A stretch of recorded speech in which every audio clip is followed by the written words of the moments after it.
Welcome to Functional Philosophy, the show in which I, Charles II, explain and apply Ayn Rand's philosophy, objectivism. If you'd like to ask me a question on objectivism or its application, just go to charles2.com/contact. And my last name is spelled T as in tango, E as in echo, and W as in whiskey. You talked about following your passion in you videos. Isn't that mystical?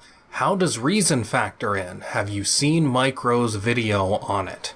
Well, I don't know what specific video you're referring to. I think I've seen multiple videos of Mike Rowe discussing this issue of following your passion. I've seen his PragerU video, which is specifically on this subject, and I think I've seen another one too. The best way to explain this is to analogize it to diet. Is it mystical to eat foods you like? No. If you first restrict what you are going to eat based on your nutritional needs. You don't say, cake tastes good, so I'm going to eat this piece of cake even though it's poisoned. You first set the context within the range of foods that provide the nutrition I need to survive. I'm going to eat what I like. That's not mystical. And career is exactly the same way. You don't say, well, I get a kick out of arson, so I'm going to be an arsonist because I feel like it. No, you set the context based on identifying that range of activities that is actually productive, and then you say within this very broad range, what specific activity turns me on? This is really an integration of mind and body. Choosing a career, or a diet for that matter, has to satisfy your physical needs and your psychic needs. If what you're doing doesn't satisfy your physical needs, then you will die. If what you're doing doesn't satisfy your mental needs, the needs of your consciousness, then you have no reason not to die. So whatever you're doing, you have to make sure that it sustains your life and makes sustaining your life worthwhile. So when you choose a career, you have to make sure that it is productive. In other words, that you're producing goods or services that benefit human life. And you have to make sure that you enjoy doing it. Now, yes, it would be mystical, or I'd say whimsical, to do what you feel like, regardless of what you actually need, but it would also be mystical this time to do what you need with no reference to whether you enjoy it, what you physically need. Living as a vegetable is just as irrational as living as a whim worshiper. Now, it's not vegetable in the sense that you're still doing things to survive, but vegetable in the sense that you have no conscious experience of your values. Now, there is less of a contradiction here than you may think, because it is not actually possible to feel passion for something that doesn't satisfy your physical needs. The whole basis of passion, the cause of passion, is performing an activity that you know is productive. You cannot be passionate about arson. You cannot be passionate about murder, about lighting people's houses on fire. You can get a kind of sick thrill out of that if you are psychotic, but that is not passion. Passion, happiness, these are things you feel when you are acting in a non-contradictory way, when you are in harmony with existence. An arsonist is not in harmony with existence. In fact, you may have introspected yourself feeling that kind of thrill you get when you know you're going to break the rules. Now, that is a real psychological phenomenon. You can get a thrill, a kind of warped, ephemeral jolt from breaking the rules, because you have set your standard such that that is your goal, and when you have broken the rules successfully, you have achieved something. So it's a strange kind of contradiction, because positive emotions flow from achieving your values, but if what you set as your value to achieve is something that is actually harmful to you, you get these weird, conflicting emotions and this kind of pseudo-pleasure, pseudo-joy. In any case, The point is, you cannot be passionate about an illegitimate activity. You can't be a passionate mafia boss, because passion requires you to integrate. And if you're a mafia boss and you try to integrate, you see how what you're doing is actually contradictory. And if you don't try to integrate, you won't be happy either. This is the principle that happiness is not the absence of misery. Some people find this hard to understand, but this is actually what this principle means. You can't be happy just by not noticing how you're being contradictory. Happiness requires positive integration. Passion is the same way.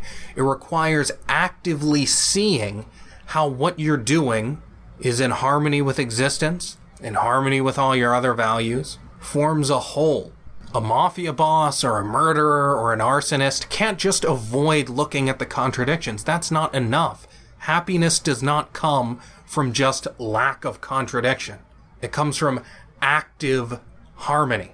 So to feel passion, you have to be doing something legitimate.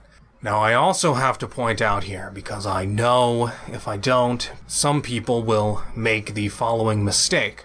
They will think, oh, well, I feel really strongly about doing X.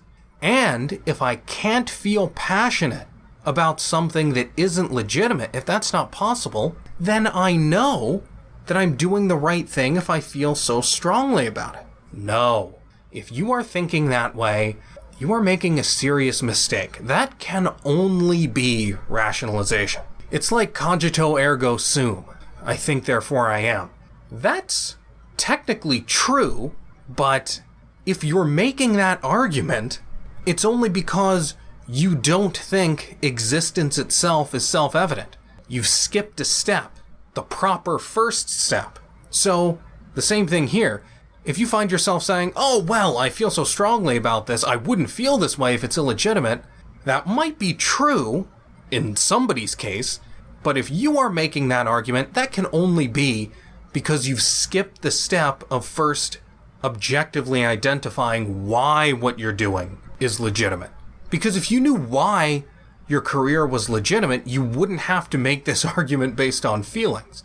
So, don't take what I'm saying to imply that you can follow your feelings, because it's impossible to be passionate about something that's bad, so if I feel really strongly, then it must be okay. No. As I say, you can feel really strongly in warped ways, but that's not passion. To even know what passion is, to even know what the range of emotions and feelings you're capable of is, and what produces those feelings, you have to look at reality first. So, do not take anything I'm saying to imply that you can just follow your feelings. You have to make sure that what you're doing makes sense in reality, and then, if it does, you choose based on what you want to do.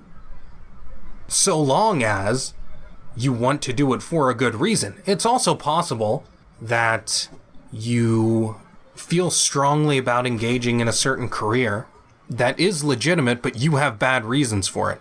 I want to be an intellectual because it will give me prestige and a substitute identity, pseudo-self-esteem. That's a legitimate career, and strong feelings are motivating it, but those feelings are based on false premises. So you also have to make sure that the reason you want to engage in the career is legitimate. Anyway, no, following your passion is not mystical, because that does not mean follow your feelings indiscriminately. It means determine what legitimate options there are, and then decide what you like for valid reasons, and go after what you like most. That is not irrational, because you have to know that the career is valid, and that you like it for valid reasons. And in fact, it's only when you see that you can even experience passion. So passion itself can only arise from first looking objectively at reality. So no, following your passion is not mystical. Next, there is a friend of mine who, upon hearing anything associated with Henry Ford, will hasten to make a comment about his antisemitism. He is especially emphatic when something positive is said about Ford. This constant emphasis on Ford's blemishes seems unjust, considering that people who were essentially monsters but did the occasional good deed should not be recognized for said good deed at every mention of the suffering and misery that they inflicted. How should one view the life of someone like Henry Ford? His achievements were monumental in scope, and he believed in and promoted human efficacy and individual achievement. Simultaneously, he held and promoted vicious ideas about Jews. In light of the latter, is it just to view him as a hero, and is it just to damn his name and legacy? How should one integrate the good and bad that a historical figure like Henry Ford did in order to form a judgment about said individual? Well, judgment is not an intrinsic thing. You judge something by a standard. Now, what are the possible standards by which to judge someone? Well, there are many. You can judge somebody as an employee, as a next-door neighbor, as a drinking buddy, as an historical figure.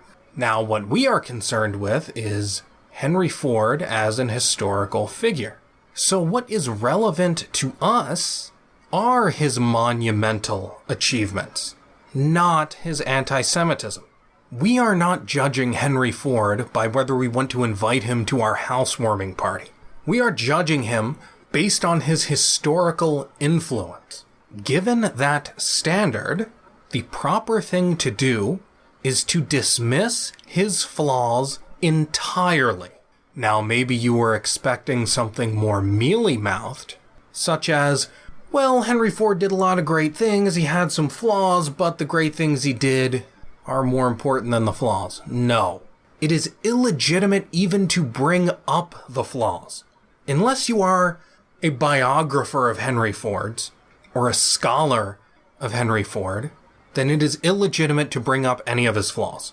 But even for a defender of Henry Ford, to bring him up in such a way that apologizes for him is totally illegitimate. It is totally illegitimate to say, well, Henry Ford, yeah, I know he had some flaws, but he's great. No.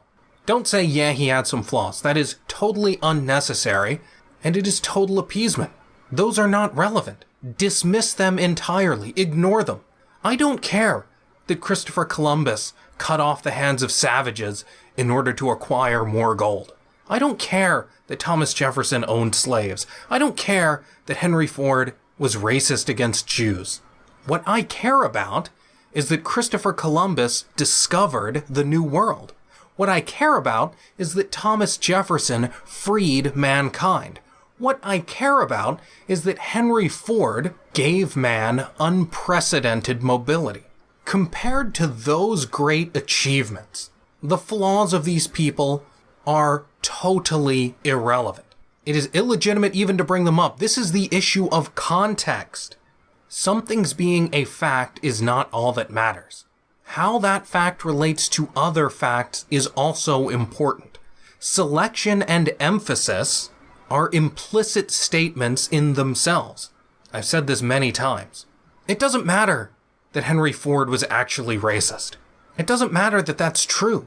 That is not a defense. To bring it up implies that it is important to us, that it is relevant, and that is factually false. You are making an implicit factual error when stating that fact. So yes, it is wrong of your friend to point out Ford's racism.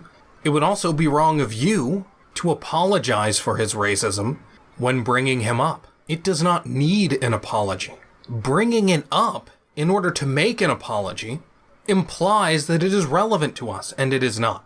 Now, I'm not saying you actually do this, and I'm not saying you can't say something when your friend brings it up first, but I'm saying that if you bring up Henry Ford, you should not bring up any of his flaws. So, as for judging historical figures such as Henry Ford, you simply have to specify by what standard you are making a judgment. If you're the president and you're selecting people to advise you with regard to America's foreign policy toward Israel, then Henry Ford's anti-Semitism would be relevant. If you are a modern human being and you are reflecting on Henry Ford's legacy, then his flaws are totally irrelevant, and you should dismiss them entirely. You know, Goethe said, "A man's flaws belong to his time. A man's virtues belong to himself." There were plenty of anti-Semites around when Henry Ford lived. That is not what is unique about Henry Ford. What is unique about Henry Ford is that he gave us unprecedented mobility as a species. His flaws are irrelevant. His virtues are all that matter. If you'd like to keep up with everything I do, just go to charles2.com. If you'd like to enable me to do more, just go to patreon.com/charles2 and become a supporter. Thanks for listening.